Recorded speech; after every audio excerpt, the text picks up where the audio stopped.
I've learned a lot over the years, different things. In regards to coming out to camping and going on trips, one of the reasons I get to do so many things and experience so many things and traveling and being able to come out here and relax and live a certain way is because I'm single. I live by a budget. I like to know where I'm at all times. But over the years, I've learned that we don't need that many stuff. Take a lot of stuff to go camping, and then food. At the end of the 2 or 3 days that I was out, all of the food that was out in the refrigerator or in the icebox, it all, I didn't want to eat it after that. I just threw it in the trash. And so it's such a waste of money. And nowadays, I've learned to minimize as much as possible. I just bring what I need, a little bit extra because you always have to have a little extra in case of an emergency. If you're stuck out here longer or your car breaks down and now you're stuck for another 2, 3 days in the middle of the woods, then you gotta have water and food and your medicines to accommodate for that. So those are things I have to be considered now. I don't cook anymore, so over the years what I have found that is the best for me is to do cans of sardines.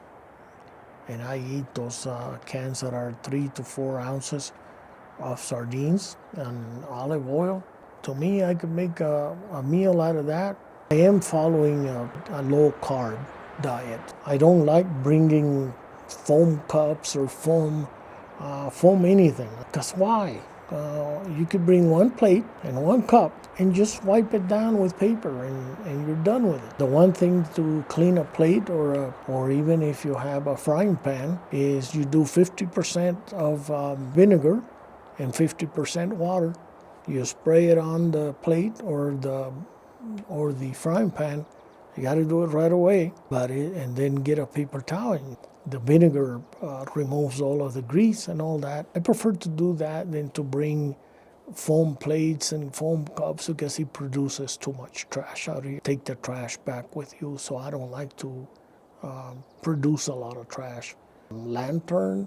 Sometimes I don't do a fire pit, like a bonfire. If I'm alone in the middle of the woods, I don't even turn on a light. I just get my eyes adjusted to the darkness, and I don't even turn on. I don't want people to know that I'm out there, or the animals to know that I'm there.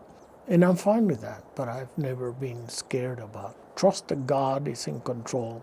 He will protect me. So that's where my faith is at. That's what I believe. I always bring an extra chair just in case there's a person out here that wants to sit down and talk to me. I get that a lot from people.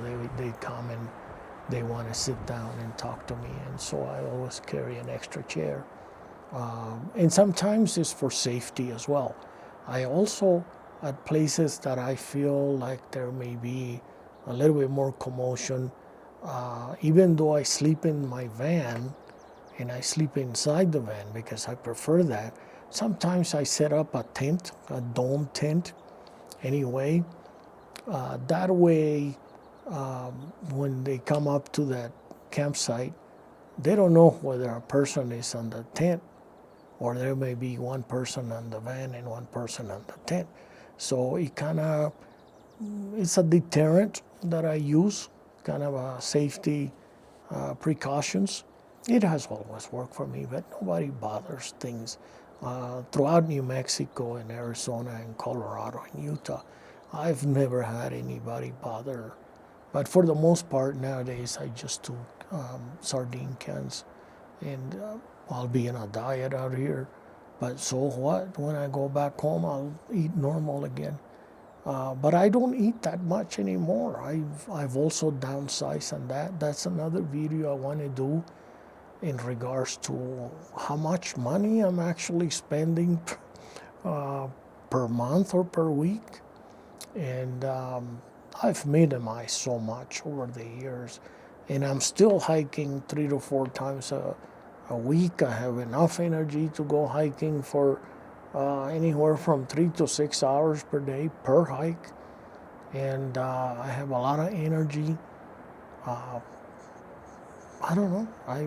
Life has been way better after doing a strict ketogenic diet. I've done that, and it's been a tremendous change in my life that I'll never go back to the carbs and the sugars. I did it. I removed everything, carbs and sugars, and it's been an amazing change.